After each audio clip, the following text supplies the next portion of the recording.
तो अनपाय कुलोतुंग चोल राजा बड़ा राजा था, जिसने राज में आते ही जितने कैदी थे सबको मुक्त कर दिया कैद से। क्या कर दिया? मुक्त कर दिया। कैदी कई प्रकार के होते हैं, चोर लुटेरे भी होते हैं, और राजाओं के कैद में दूसरे देश के जितने जासूस, दूसरे देश के जितने भी द्रोही लोग भी कैद में होते हैं, सबको उसने छोड़ दिया बाहर और शांति पूर्वक वो राज करने लगा। जब वो राज कर रहा था तो उनके मंत्री थे चेकिलार, वो एक परंपरा का नाम है, उनका नाम था अरुणमोळीवर्मा, लेकिन वो नाम उनकी परंपरा से रखा गया चेकिलार नाम। बड़े विद्वान मंत्री थे। आपके पास आपकी बुद्धि हो न हो, आपको मार्गदर्शन देने वाला अच्छा एक मित्र, अच्छा एक गुरु, या अच्छा एक भाई, या अच्छा एक बुजुर्ग आपके साथ हो जाए आपके जीवन में, आप मूर्ख भी क्यों ना हो, एक सच्चा मार्गदर्शक मिलने के बाद जीवन सफल हो जाता है। एक अच्छा मार्गदर्शक होना चाहिए। जय जय गुरुदेव। मंत्री शब्द का अर्थ ही यही है। मंत्र वो चीज, मंत्री बोलते हैं ना, राजाओं के नीचे जो है उनको क्या बोलते हैं? मंत्री। मंत्री का अर्थ क्या है? जो मंत्रों का निरंतर रटन करते हो, असली में उनको मंत्र बोलते हैं। मंत्र सिद्धि देता है, इसलिए मंत्र जाप करने वालों को मंत्री बोलते हैं। तो राजा के नीचे जो है उसको क्यों मंत्री बोलते हैं? मंत्र जैसे सिद्धि देता है, वैसे मंत्री के शब्द भी राजकाज में सिद्धि देते हैं, इसलिए उसके शब्दों को भी मंत्री कहते हैं। चेकिलार देखता है कि राजा ने सभी कैदियों को मुक्त कर दिया, राजकाज बड़े अच्छे से चल रहा है, राज्य में शांति है, लेकिन राजा जो खाली समय है उसमें क्या करते हैं? आपको इसीलिए पूछा कि खाली समय में आप क्या करते हो। मेरी बहनों, आप खाली समय में क्या करते हो? मैं बताता हूं कि खाली समय में आपको YouTube देखना, फेसबुक देखना, हाँ क्या बहनों? नहीं, सब जाप में लग जाती हो। हाँ, झूठे हो, लेकिन मैं झूठी हूं ये मानने तैयार नहीं है। अहंकार ये साबित नहीं करने देता कि मैं गलत हूं। अहंकार सदा ये कहता है कि मैं सर्वोत्तम हूं, मुझे मान लो भाई, मैं सर्वोत्तम हूं।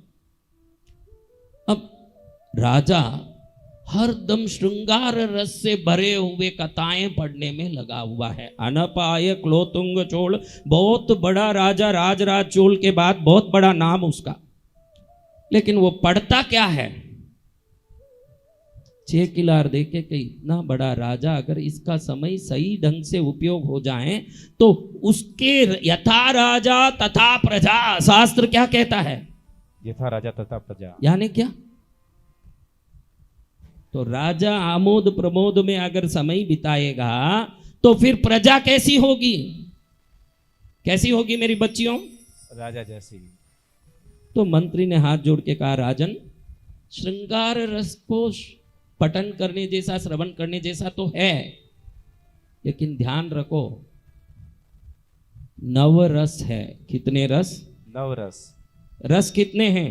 नव रस। भीभत्स रस, भय रस, क्रोध रस, हास्य रस, श्रृंगार रस, 9 रस हैं।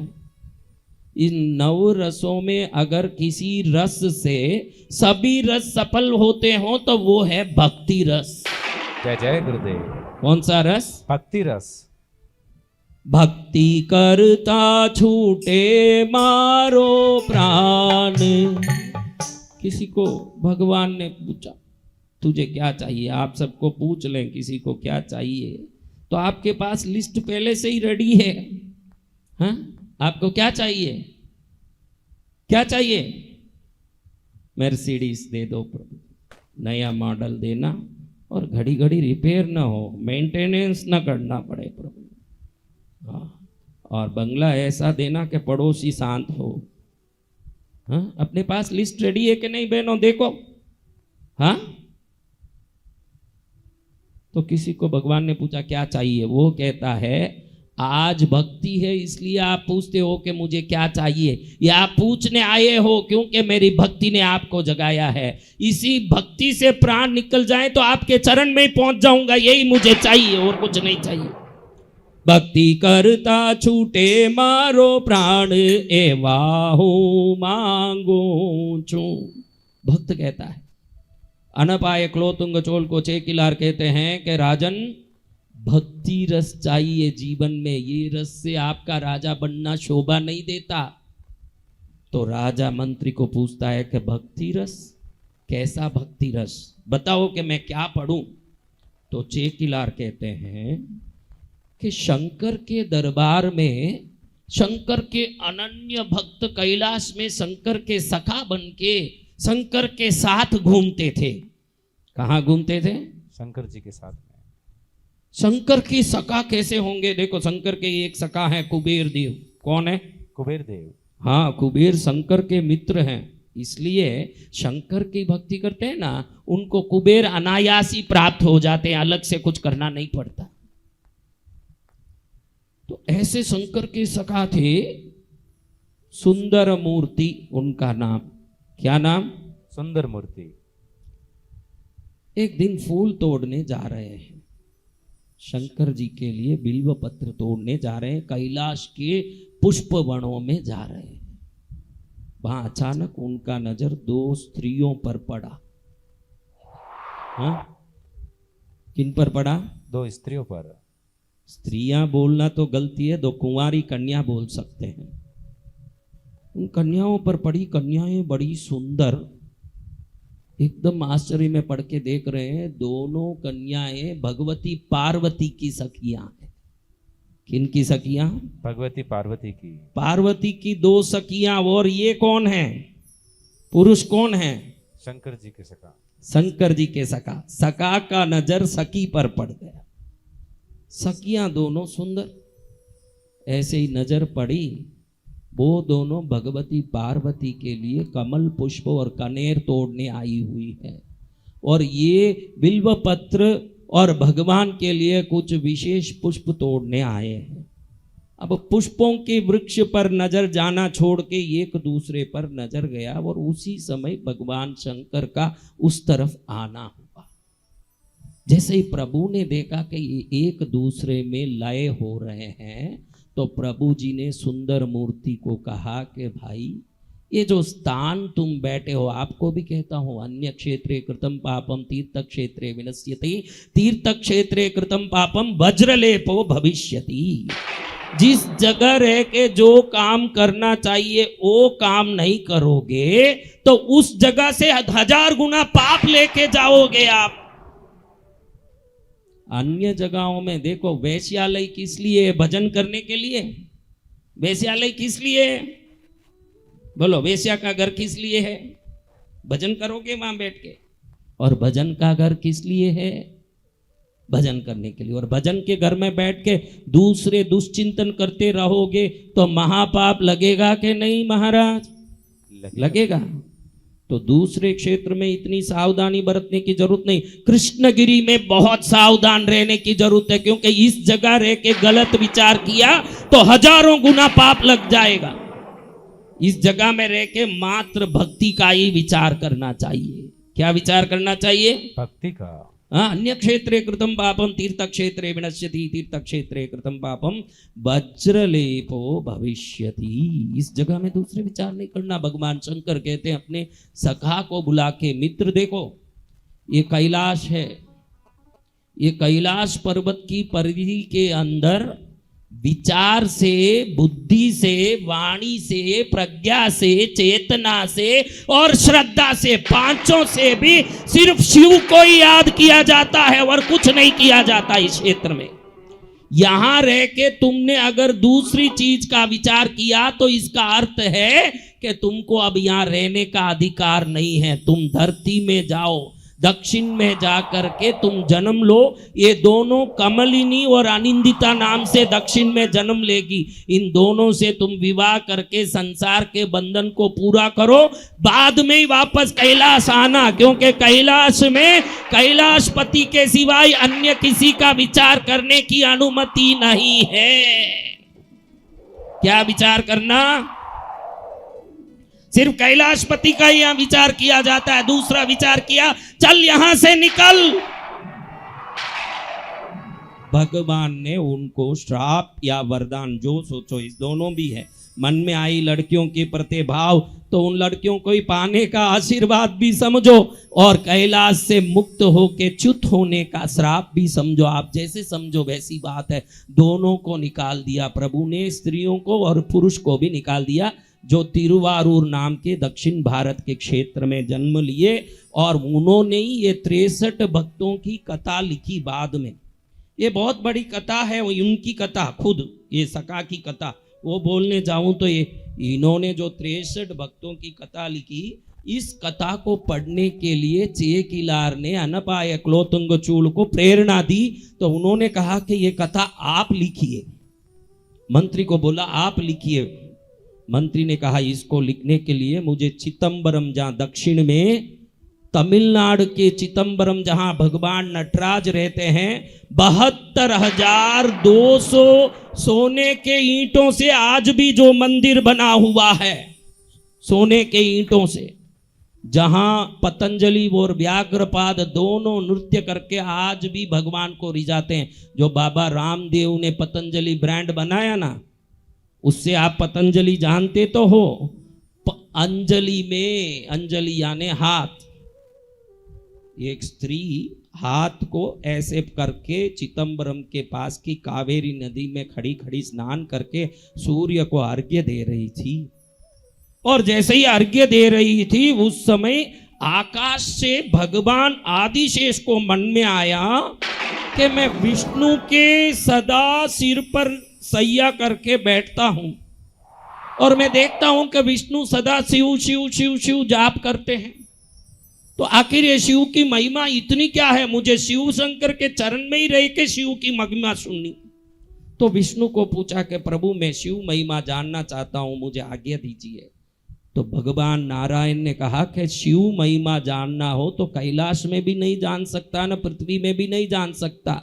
दक्षिण भारत के चिदंबरम में नटराज भगवान स्वयं अपने नृत्य से पूरे ब्रह्मांड को हिलाते हैं। उस जगह जाके सेवा करेगा तो प्रभु शंकर की महिमा को अच्छे से समझ पाएगा। तो मुझे जाने की आज्ञा दो प्रभु, मुझे जाना है, मुझे जाना है प्रभु शंकर के धाम। मनडो मारो गमतो नती, मने जाऊं छे शंकर के धाम रे। मनडो मारो गमतो नती। आदिशेष भगवान ने सोचा कि मैं कैसे जाऊं चिदंबरम। नारायण किसी ध्यान में थे, बोले अभी कूद जा, अभी कूद जा। तो वैकुंठ से ऐसे ही कूद गए और इधर ये औरत हाथ में ऐसे पानी लेके अंजलि करके सूर्य को अर्घ्य दे रही थी। जैसे ही वो कूद रहे थे, ये अंजलि करके अर्घ्य दे रही थी, इस हाथ की अंजलि में वो उनका पतन हुआ। पतन अंजलि में होने से वो पतंजलि ऋषि हो गए। पतंजलि ऐसे ऋषि हुए जो शंकर के परम भक्त होके चिदंबरम में सदा सदा प्रभु नटराज के चरण में, इधर व्याघ्रपाद, व्याघ्र यानी टाइगर, व्याघ्र यानी क्या, जिनके पैर टाइगर के, व्याघ्र के पैर की तरह होने से व्याघ्रपाद हुए। इधर पतंजलि, पतंजलि और व्याघ्रपाद दोनों आज भी रात दिन 24 घंटा जिनके चरण में सेवा करते हो, ये दक्षिण के चिदंबरम के नटराज का मंदिर है। अनंतों सिद्ध पुरुष वहां आज भी सेवा करते हैं। मनुष्य की शरीर की तरह ही उस मंदिर के 9 द्वार हैं। कितने द्वार? 9 द्वार। मनुष्य के शरीर में कितने द्वार? 9 द्वार। उस मंदिर के 9 द्वार। आप कभी चिदंबरम नहीं गए हो तो जरूर जाना। दक्षिण का नहीं, पृथ्वी का कैलाश माना जाता है। पूरा मंदिर चंदन की लकड़ी से बना है। 3000 एकड़ में मंदिर है महाराज। कितना एकड़ में? 3000 एकड़। आपके उत्तर भारत के पूरे 1 लाख मंदिर को इकट्ठा कर दोगे ना, 1 लाख मंदिर को, ये एक मंदिर 3000 एकड़ में है। हाँ, दक्षिण जैसे शिव भक्ति का भूमि नहीं। मैंने कहा ना कि 63 पुरुष जिन्होंने शिव की प्रत्यक्ष दर्शन प्राप्त की, वो 63 के 63 इस दक्षिण में जन्मे हुए हैं। शिव भक्ति देखनी हो तो दक्षिण में देखें। शिव पूजा देखनी हो तो दक्षिण में देखें। तो ऐसे पवित्र पावन क्षेत्र में चिदंबरम नटराज मंदिर में चेकिलार चैत्र महीने के आर्द्रा नक्षत्र की विशेषता क्या है महाराज? आर्द्रा नक्षत्र शंकर जी का नक्षत्र है। किनका नक्षत्र है? शंकर जी का नक्षत्र कौन सा है? आर्द्रा। तो उसी आर्द्रा नक्षत्र के पहले इस 63 की कथा लिखने के लिए चेकिलार ऋषि वहां 1000 खंभों का मंडप है नटराज मंदिर में। कितने खंभों का मंडप? 1000 खंभों का। 1000 खंभों के मंडप में बैठ के भगवान को स्मरण करते, रोम रोम पुलकित करके आंखों में पानी लाते हुए भूगोल, खगोल, नक्षत्र विज्ञान, ज्योतिष शास्त्र विज्ञान, गणित विज्ञान, जितने धरती में विभिन्न प्रकार के शास्त्र हैं सबका चिंतन करते हुए, क्योंकि 63 लोग जो भगवान के दर्शन किए थे, 63 अलग अलग काम करने वाले, कोई कुंभार, कोई वेद पाटी, कोई शिकारी कन्नप्पा, कोई कार्यकाल की स्त्री जो खड़ी है आज भी 63 में, सिर्फ बैठी हुई स्त्री वो कार्यकाल माता। ऐसे विभिन्न लोगों की कथा लिखने के लिए पहले इन्होंने ज्ञान एकत्रित किया। फिर उस ज्ञान को बढ़ाने के लिए राजा खुद पूछ रहा है कि अब ये कहानी सुनने के लिए मैं कितने दिन चिदंबरम में रहूं? मंत्री कहें कि ये कहानी मैं शुरू करूंगा चैत्र महीने के आर्द्रा नक्षत्र में, और अगले वर्ष के चैत्र महीने के आर्द्रा नक्षत्र में ये पूरा होगा। यानी ये 63 लोगों की कहानी मुझे संक्षिप्त में सुनाने, शॉर्टली सुनाने 1 वर्ष लगेगा। राजा कहता है कि मैं 1 वर्ष के लिए चोल राजधानी को चिदंबरम में स्थानांतरित करता हूं, और जगत में जितने बड़े बड़े राजा मंत्री हैं, बड़े बड़े लोग हैं, सबको आमंत्रित करो कि ये दिव्य वाणी को श्रवण करने पृथ्वी के सभी राजा, महापुरुष, वेद पाठी, विद्वान, सामर्थ्यवान, लोक कल्याणकारी, लेखक, भाषक, सबको आमंत्रित करो। पूरे चिदंबरम को सजाओ और सुंदर बनाओ। नटराज मंदिर में ऊंचा सा आसन लगाओ जिस पर जरी का वस्त्र डालो, सोने का सिंहासन बिछाओ जिस पर चेकिलार स्वामी को बैठाओ। वो मेरे मंत्री हो तो क्या, आज वो कहानी सुनाएंगे प्रभु की महिमा करने वाले सेवकों की। वो राजाओं के भी राजा हैं, उनको ऊपर बैठाओ, उनके नीचे बैठ के मैं ये कहानी सुनूंगा, और सभी लोग इस कहानी को सुनने के लिए तत्पर हो जाएं। इन कहानियों को सुन के एक एक सेवक की जैसे जैसे प्रभु की कहानी सुनते जाएंगे, वैसे वैसे शंकर की कृपा बरसती जाएगी, धरती कल्याण मंगलकारी हो जाएगी। जय गुरुदेव। आया चैत्र का आर्द्रा नक्षत्र का दिन, बड़ा उत्सव का मौका आया। जगह जगह तोरण बंधे हुए हैं, केले के झाड़ बंधे हुए हैं, रस्ते पर गुलाब का जल छांट के रथों की आने की व्यवस्था की गई है। गुलाब के पुष्पों रस्ते भर में बांटे हुए हैं, जगह जगह वाद्य बज रहे हैं। शुभ मुहूर्त में पंडितों वेद पाठ करें, कलश कुंभ लेकर के चेकिलार की स्वागत करें। हाथ में लिखा हुआ पेरिय पुराणम, पेरिय यानी बड़ा, आप बोलते हो ना गरुड़ पुराण, क्या बोलते हो? गर्भ पुराण, नारद पुराण, शिव पुराण, विष्णु पुराण, अग्नि पुराण, मार्कंडेय पुराण, बोलते हो कि नहीं? जी भगवान। ये 63 की कथा का पुराण का नाम क्या है पता है? बड़ा पुराण। क्या पुराण? बड़ा ये पुराण। जितने पुराण हैं भगवानों की, उनकी भक्ति करने वाले सेवकों के पुराण का नाम रखा गया बड़ा पुराण। इन सबसे भी बड़ा, उसका नाम क्या रखा गया?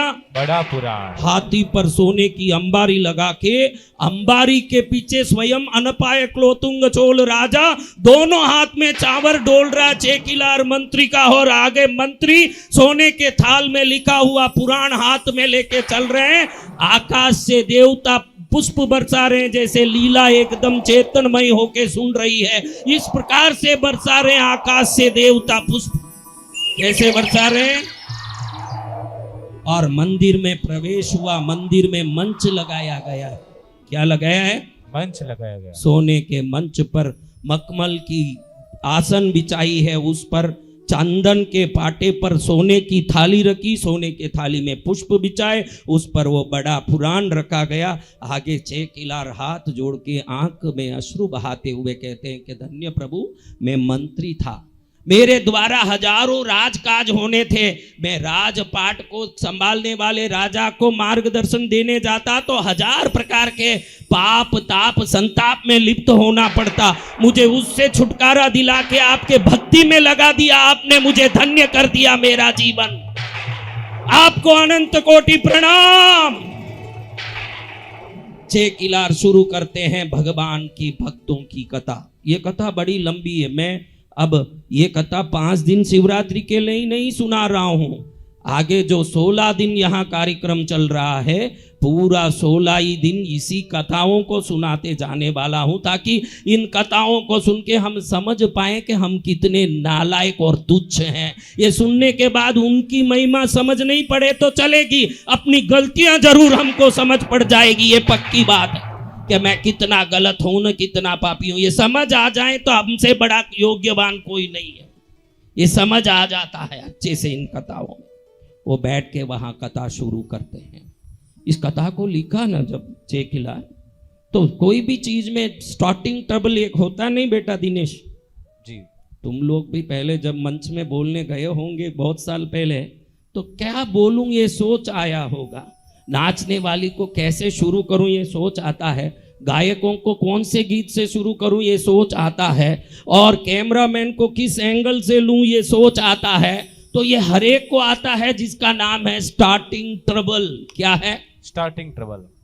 तो ये चेकिलार को भी आया जब लिखना, अभी नहीं, अभी तो उन्होंने लिख दिया और आके मंच पर बैठ गए। जब लिखना शुरू किया, उन किताब की महिमा के लिए बताना चाहता हूँ, ये बता दूं बाद में कथा शुरू करें, इसलिए बताना चाहता हूं कि क्या महिमा है। उन्होंने लिखना शुरू करने के लिए लिखने का कलम उठाया, वो उन जमाने का दवात कलम। मेरे पिताजी भी दवात कलम से दीपावली के दिन पूजा में लिखते थे। आप में कोई दवात कलम देखे भी नहीं होंगे, मुझे लगता है कोई पुराने लोग हों तो देखे होंगे, जो दवात में कलम को डुबो डुबो के लिखते थे और ऊपर से मोर का पंखी होता था। देखे हैं आप में कितने लोगों ने देखा है?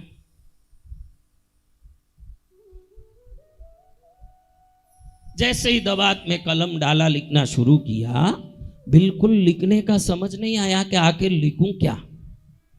तो मन में समझ पड़ा कि बड़ी गलती हुई, प्रभु की महिमा, प्रभु की भक्ति को प्रभु से ही लिखवा के शुरू करना चाहिए। चेकिलार ने प्रार्थना की कि हे शंकर नटराज, इस चिदंबरम मंदिर में विराज के आप नृत्य करते हो, तो ये नृत्य के ताल गति से ही 84 लाख जीवन योनियों के हृदय का धड़कन चलता है। भगवान क्यों नृत्य करते हैं पता है?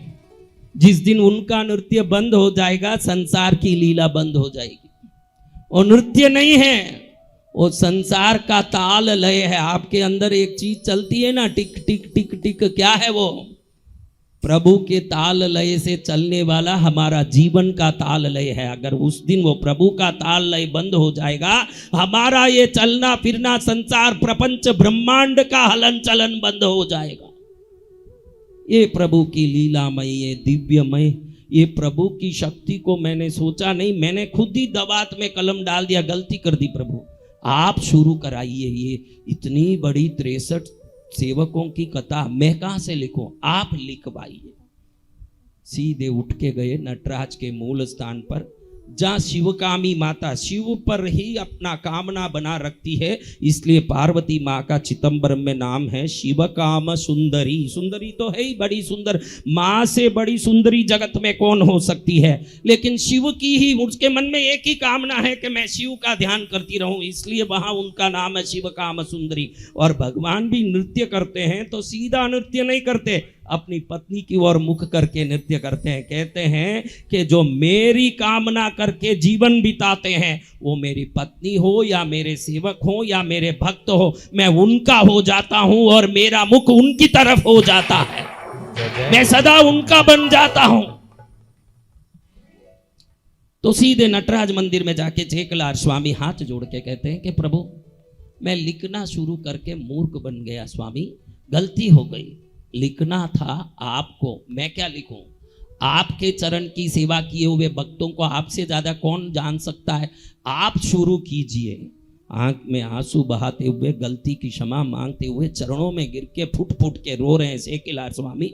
तब जोर से आकाश से वाणी हुई, पहला पंक्ति भगवान शंकर ने बोला, उलगेला मुनर्द बोदर करियवन। ये पहली पंक्ति जो बड़ा पुराण है, देखो जितने पुराण हैं उन पुराणों को नारद जी ने, अग्नि जी ने, किसी ने लिखा, लेकिन मैं जो अभी सेवकों की, शिव भक्तों की कहानी आपको सुनाने जा रहा हूं ना, इस पुराण की प्रथम पंक्ति भगवान शंकर ने स्वयं लिख के शुरू किया है। जय जय गुरुदेव। उलगेलाम उणर्ंद बोधर करियवन तमिल में कहते हैं, यानी पूरे संसार के विद्वान, संसार के 84 लाख जीव योनियों अपनी ध्यान की शक्ति से कल्प कोटि युग तक ध्यान कर लें तो भी जिनकी शक्ति का अताह को कोई नहीं पा सकता हो, ऐसी शंकर की भक्ति को मैं शुरू करता हूं। ऐसे शंकर ने शुरू कर, पूरे ब्रह्मांड के विद्वान मिलके भी अपनी विद्वता को एकत्रित कर ले तो शंकर के चरण की धूल को भी नहीं जान सकेंगे। ये शक्तिमय शंकर की भक्ति करने की शक्ति स्वयं शंकर ने ये प्रथम पंक्ति लिख के दी। बाद में चेकिलार ने पूरा पुराण लिखा। इसमें विभिन्न 63 लोगों की कथा है। क्यों सुनना महाराज ये कथा? हम भी तो भक्ति करने आए हैं कृष्णगिरी, हाँ हम भी तो आए हैं। उनकी भक्ति कैसी थी ये समझ आए तो शायद हम में सुधार आ जाए, हम में परिवर्तन आ जाए। जिसको हम भक्ति समझ रहे हैं ये YouTube और इंटरनेट के ज़माने की भक्ति है, और हम जो कथा सुन रहे हैं वो हजारों वर्ष पहले सिर्फ उन गांवों में मंदिर निर्माण के सिवाय और कोई काम ही नहीं था। कोई टेक्सटाइल का दुकान नहीं था, कोई ज्वेलरी की दुकान नहीं थी, कोई टीवी का दुकान नहीं था, कोई मोबाइल बेचने का दुकान नहीं था, कोई सिम बेचने का दुकान नहीं था, कोई कपड़े बेचने के दुकान नहीं थे, कोई भी प्रकार के किनारा अनाज किराना बेचने का दुकान नहीं था। अनाज भी खेतों में उगते थे, जिसको चाहिए अदला बदली कर लें, उसके सिवाय कोई दुकान नहीं। पूरे धरती में कोई काम था तो एक ही काम था, मंदिरें बनवाना राजाओं के द्वारा, और मंदिर में काम करके उसके वेतन के रूप में जो पैसा लिया उससे अनाज पाके पेट भरना, और कोई काम ही नहीं था। अब कितने तरह के काम हैं बताओ? हाँ, पहले काम क्या था? हर गांव में एक बड़ा मंदिर, दक्षिण में जाके देखना, हजार एकड़, 2-2 एकड़ में यहाँ मंदिर है। आपके उत्तर भारत के ये जो छोटे छोटे मंदिरों के इतने बड़े मंदिर, यहाँ शिव संप्रदाय के अखूट मंदिरों, कुंभकोणम के पास आप जाओगे तो एक गांव में 60,000 मंदिर है शिव के। 60 मंदिर नहीं बोल रहा हूं, 60,000 मंदिर की बात कर रहा हूं। 60,000 मंदिर है ये गांव में।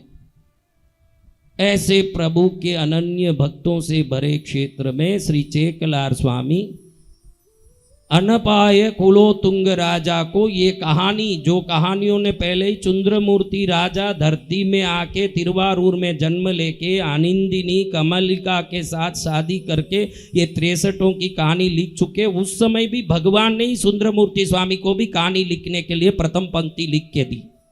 बाद में चेकिलार लिखे तो भी उनको भी प्रथम पंक्ति भगवान ने ही लिख के दी। तो इस कहानियों में कुछ कहानी पहले 5 दिन शिवरात्रि तक सुनते हैं, बाद में इसी कहानियों को बढ़ाते जाऊंगा, क्योंकि मुझे भी आनंद आएगा कि किसी बहाने हम भक्त बनने की कोशिश करें। भगवान की महिमा तो बहुत सुन लेंगे हम, हाँ सुन लेंगे कि नहीं, लेकिन सुन के भी आप कितना भी बढ़िया से बढ़िया हलवे के बारे में सुन लो, हलवा खाओगे तो फायदे का है कि सुनने से फायदे का है? हाँ, कब फायदे का है? खाएंगे तब। तो आप भी भक्त बनोगे तो फायदे का है कि दुनिया भर की कथा सुनने से फायदा है?